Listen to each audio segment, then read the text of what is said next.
Bike of the Year 2018 testing is finished and the results are in, and our runner-up in the over £2,000 category is Cannondale SuperSix Evo Dura-Ace. Now this bike may be the runner-up in the category, but we've also awarded this our Race Bike of the Year, which might sound strange seeing as our overall Bike of the Year is the very race-orientated Giant TCR Advance 2. But there is a good reason for this, which I'll explain. Now, if like us, you'll pour through bike ranges and just analyse specs and prices, etc., then you're really kind of appreciating the product manager's art. Now, we always talk about designers, we always talk about engineers, but nobody really mentions product managers. Now, it's a product manager's job to spec a bike, to choose every single part and every single piece that goes to make up a complete bike to hit a certain price point. And if you look closely, in everybody's range, you'll find one key bike, one where they've absolutely hit the nail on the head, and that's this bike.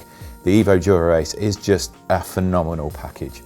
When we're talking like this is the Cannondale SuperSix Evo, it's a legendary race bike. It's a bike that we've championed ever since it's been around. It balances super lightweight with sublime handling, absolutely telepathically quick steering. It's a bike that just puts a smile on your face every time you ride it. What we're dealing with here is not the high mod, it's not the pro level race frame. It's the slightly heavier, cheaper grade of carbon, but it still exudes all those same qualities as the high mod. But when we're talking about weight here, I think it's fair to say and to remember that our test bike in a 58 is just 6.6 kilos. That's UCI bait in weight. And at a bike at this price, there's nothing that can touch it. There's nothing that gets down to this sublimely light.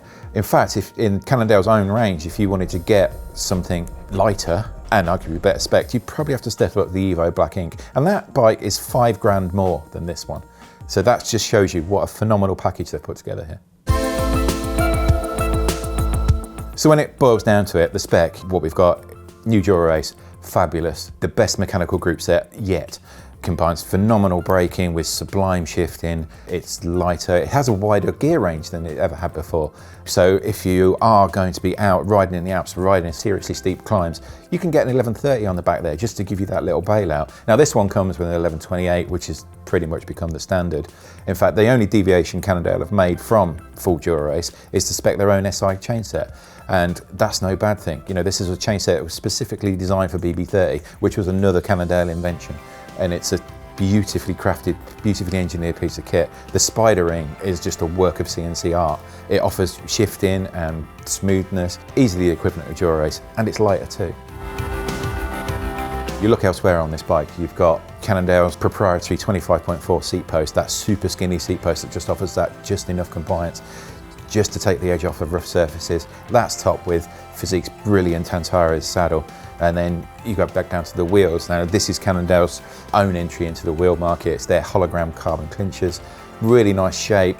It feels nice and balanced in crosswinds. It's pretty good. And they've wrapped this in some of the best tyres around in Vittoria's graphene infused coursers in a welcome 25C width. Super fast tyre, super grippy, super supple. And it really just adds that little bit of sparkle onto what is already a phenomenal bike.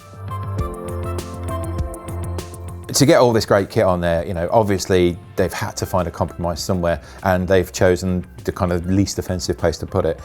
You've got a really nice quality basic aluminium stem on there, and that's just completed with Cannondale's fairly simple but nicely shaped aluminium bar. An aluminium bar on some bikes can make the front end feel a little bit hard or take the edge off the smoothness and everything, but here you barely notice it. The only reason you'd want to upgrade to carbon is just to top things off, make things that little bit nicer, maybe even shave it even a tiny bit more weight off of it. Not that the Evo needs to lose anything at all. Now the Evo has been around for a few seasons now, but even though you could say, oh, it's a little bit longer in the tooth, what remains is this is one of the finest handling race bikes that we've ever had the pleasure of testing. It's just simply sublime, the way that you can throw this into corners, the way that you can just control speed, the way that you can, how quickly you can change direction. And then of course you get into the climbs and nothing feels better than a bike that's this light to be your companion uphill. There's no compromise on climbing on this bike. It's just absolutely perfect.